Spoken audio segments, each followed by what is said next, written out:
A very good morning. This is Tuesday morning, and I've been so busy over the past few days. And I'll do a diary update tomorrow, hopefully, about that. And I've got to get on to Patreon because I promised my Patreon supporters I would be reading my third book, Walking Between Worlds. So I'm going to get on to that as well today. Isn't it a good complaint to be busy? But just by way of introduction to this little video, if you want to find out more about Bealtaine Cottage, go onto the website bealtainecottage.com, and at the very top of the page you'll see some blogs which are part of the menu, all about how Bealtaine Cottage came into being and the transformative work, etc. And there's also on this YouTube site a very popular and very informative video, and it's I'm trying to think of the title of it. It's a permaculture, how a permaculture site looks after 13 years or something like that there.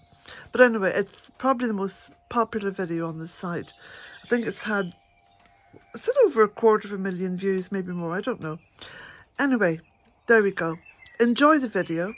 As usual, it's Cottage Diaries update. Blessings to you all.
I'm just stood here by the door of the polytunnel. I say the door because there's only one door now. The other door has come off because the wood is beginning to rot. But it remains standing 17 years with the same plastic. And the plastic is, well, it's getting a bit opaque, but other than that, tight as a drum. Oh, it'll stay standing for another couple of years, I'd say.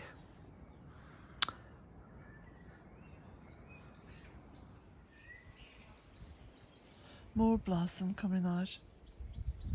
This time just on the edge of the vegetable garden.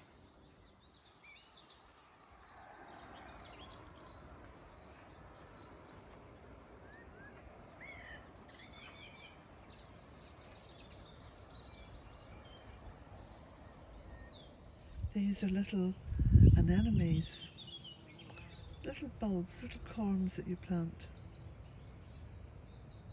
They come up year after year. They're so beautiful just here on the edge of the path.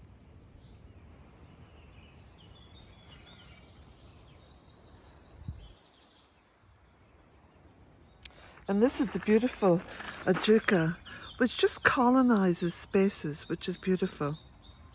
I'll give you a little close up here. Isn't that gorgeous?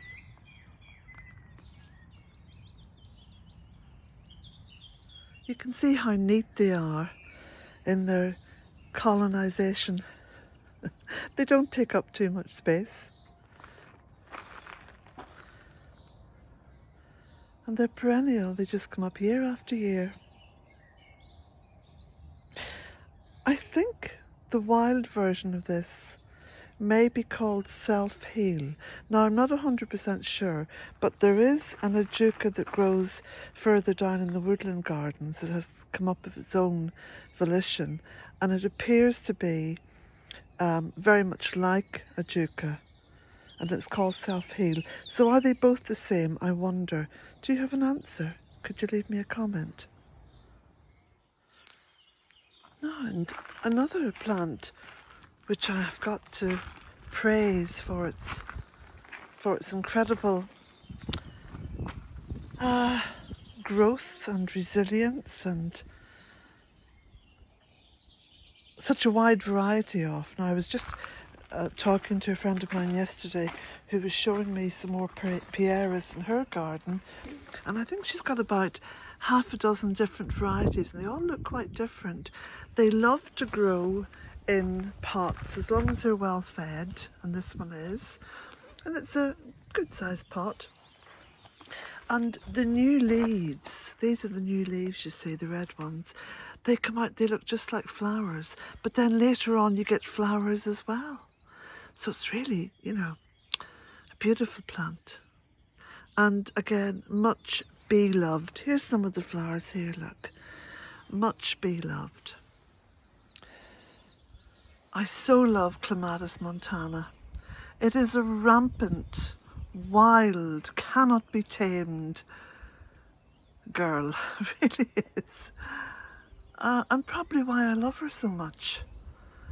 But I have to be so careful. I mean, I've planted it up alongside the cottage a couple of years ago, and it was creeping up and in underneath the slates on the roof and everything. So it's ideal for covering something like a shed roof. And I've put a few little bits of chicken wire just up there, sort of stapled them on, you know, didn't even put too much effort into it. And look at this. I'm going to have this incredible reward of just a complete swathe of pink flowers in the next few days. And it's growing out of these two tires.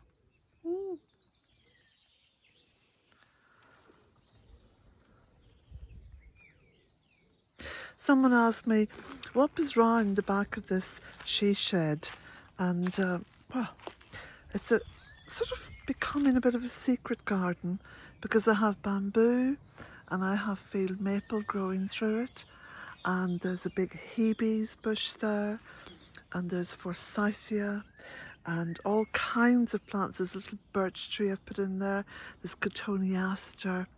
There's a beautiful vine, polygonum, which is growing up through the dead stump of the ash tree. Oh, there's a rubus here in the ground. Yeah, it's a beautiful little spot.